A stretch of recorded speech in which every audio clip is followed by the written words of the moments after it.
ముఖ్యమైన మాటలు చెప్పింది కేసీఆర్ గారు. ఒకటేమన్నారు, ప్రజాస్వామ్యంలో పార్టీలు కాదు గెలవాల్సింది, ప్రజలు గెలవాలి, ప్రజలు గెలవాలి తప్ప పార్టీలు పెద్ద ముచ్చట కాదు అనే మాట చెప్పింది. చాలా మందికి అర్థం కాలేదు ప్రజలు గెలుచుడేంది అని. అట్లాగే ఇంకొక మాట చెప్పింది కేసీఆర్ గారు, మోసపోతే గోసపడతాం, యాది పెట్టుకోండి అని చెప్పింది. ఇలా ఎవరు గోసపడుతున్నారు రాష్ట్రంలో చూడండి మీరు ఒకసారి. తెల్లారు లేచి పేపర్లు చూస్తే, ఆ టీవీలు చూస్తే లైన్లలో ఎక్కడికక్కడ ఇప్పుడే కమలాకరణ చెప్తుంటే నవ్వినాం మనందరం. ఇవాళ భూములు కాదు, భూమి ఉన్న వాళ్ళు కాదు, భూములు ఆస్తులు పెరిగిన వాళ్ళు కాదు, యూరియా బస్తా ఉన్నవాడు వాడే లక్షాధికారి పరిస్థితున్నదని చెప్పి కమలాకరణ చెప్తే మనం నవ్వినాం. కానీ ఇవాళ నిజంగా కూడా ఎంత బాధాకరమైన పరిస్థితి తెలంగాణ వ్యాప్తంగా. నల్లగొండలో నిన్ననే ఒక తమ్ముడు యూరియా కావాలని ఒక గిరిజన సోదరుడు, లంబాడ సోదరుడు ఆందోళనలో పాల్గొంటే ఆయనను గుంజుకొచ్చి పోలీస్ స్టేషన్లో పెట్టి 3rd డిగ్రీ టార్చర్ చేసి ఉల్టా కేసు బనాయించి ఇంటికి పోయి భార్యను బండబూతులు తిట్టి ఇవాళ ఆయన నడవరాని పరిస్థితిలో కుంటుకుంటా తిరుగుతుంటే నేను ఆ వీడియోలలో నేను చూసిన. జగదీశ్వర్ రెడ్డి గారిని రిక్వెస్ట్ చేసి, అన్న మీరు పోయిరండి, ధైర్యం చెప్పిరండి ఆ పిల్లగాడికి, అవసరమైతే వదిలిపెట్టద్దు వీళ్ళను, అవసరమైతే మానవ హక్కుల కమిషన్ పోవాలి, అవసరమైతే మనం ఇక్కడ SC ST కమిషన్ కూడా పోవాలని చెప్పి జగదీశ్వర్ రెడ్డి గారిని ఇప్పుడే పంపించి వచ్చిన. ఎందుకు వచ్చింది ఈ పరిస్థితి? ఎందుకు ఇవాళ రైతులు ఎవరైతే సుభిక్షంగా ఉండిరో ఆటో ఓనికి చెప్తే ఆటో ఓడొచ్చి ఇంటి ముంగట యూరియా బస్ తీసిపోతుండే కేసీఆర్ ఉన్నప్పుడు. ఇవాళ ఏంది మళ్ళా? నిజాయితీగా చెప్పిండు రేవంత్ రెడ్డి గారు, చాలా నిజాయితీగా చెప్పిండు. పాత రోజులు తెస్తా అని చెప్పిండు, తెచ్చి చూపెట్టిండు. చెప్పుల లైన్లు, మళ్ళా మనుషులు లైన్లా గుద్దుకునుడు, కొట్టుకునుడు, పోలీసులతో దెబ్బలు తినుడు, యూరియా కోసం పోయి పోలీసు వాళ్ళు కొడతాను రైతులను. ఇదివరకు ఎప్పుడన్నా చూసినామా? రాహుల్ గాంధీ పెద్ద పెద్ద డైలాగులు చెప్తాడు ఢిల్లీలో, మొహబ్బత్ కి దుకాన్ అంటాడు. ఇదేనా మొహబ్బత్ కి దుకాన్? ఇది రైతులను పొట్టు పోలీసులు కొట్టుడు మొహబ్బత్ కి దుకాన్ అంటే ఎంత సిగ్గుమాలిన ప్రభుత్వం అంటే. వీళ్ళే కదా, ఇదే రాహుల్ గాంధీ వరంగల్కి వచ్చిండు, కిసాన్ డిక్లరేషన్, రైతు డిక్లరేషన్ అన్నారు. ఏం నరికిరల్లా?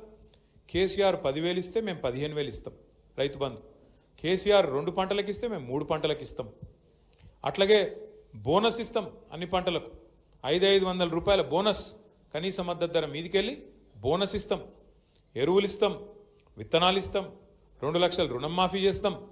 ఇన్ని చెప్పినోళ్ళు ఇవాళ ఏది నీ మొహబ్బత్ కా దుకాన్? రైతుల మీద పడి పోలీసు వాళ్ళు లైన్లలోకి వచ్చి కొడుతుంటే ఇవాళ అవి మౌనంగా భరించుకుంటూ ఉండాల్సిన పరిస్థితి. గట్టిగా యూరియా కోసం రోడ్ ఎక్కితే మొహబ్బత్ కా దుకాన్ ఏంటంటే తీసుకుపోయి పోలీస్ స్టేషన్లో కుమ్ముడు, మొహబ్బత్ కా దుకాన్. ఇది కాంగ్రెస్ వాళ్ళ నీతి. ఇది ఒక దిక్కుంటే, ఇంకో దిక్కు మీ కరీంనగర్లో ఇంకో పార్టీ వాళ్ళది ఇంకా గమ్మత్ దుకాణం. చూడురు మీరు, అది వాళ్ళది. నిన్న చెప్పిండు మోడీ గారు, మొన్న మోడీ గారు 3 రోజుల కిందట సాయంత్రం 5 గంటలకు టీవీలలో వస్తున్నానగానే చాలామంది గుండెల్లో రాయబడ్డది. వామో మళ్ళీ నోట్లు రద్దు చేస్తాడా, మళ్ళీ ఏం చేస్తాడా ఈయన అని చెప్పి చాలామంది భయపడ్డారు. నేను అనుకున్న దబ్బన మన తెలుగు పిల్లలు చాలామంది అమెరికాలో ఉద్యోగాలు చేసుకుంటారు, చదువుకుంటారు. వాళ్ళకి ట్రంప్ వచ్చినాక మళ్ళీ ఏదో కొత్తది ఇబ్బంది పెడుతుండట, ఈ H1B అని అదని ఇదని $1,00,000 కట్టమంటుండట.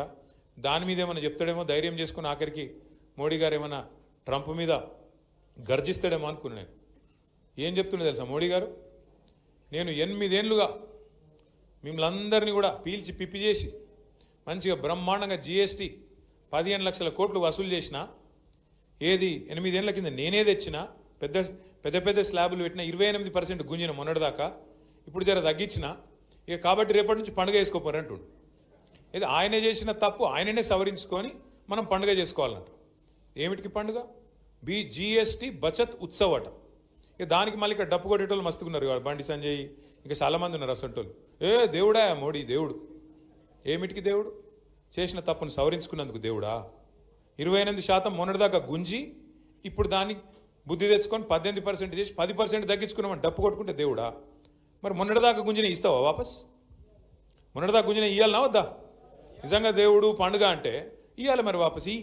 15 లక్షల కోట్లు తీసుకున్నావు, నువ్వే తప్పు చేసి 28% స్లాబ్ పెట్టి గుంజి పెరుగు మీద, పాల మీద, మందుల మీద, సూది మీద, దూది మీద, అన్నిటి మీద వేసి గుంజి ఇప్పుడు అది తగ్గించి ఇక నేను పండుగ చేసుకోను, ఎందుకంటే ఎలక్షన్ ఉంది బీహార్లో ఎలక్షన్ ఉంది, గెలవాలి కాబట్టి తగ్గించినట్టు యాక్టింగ్ చేసుకుంటా, దానికి మళ్ళీ పేపర్లలో అడ్వర్టైజ్మెంట్లు ఇచ్చుకుంటా చేసుకోపోయి పండుగ. ఎప్పుడు చేస్తాం పండుగ?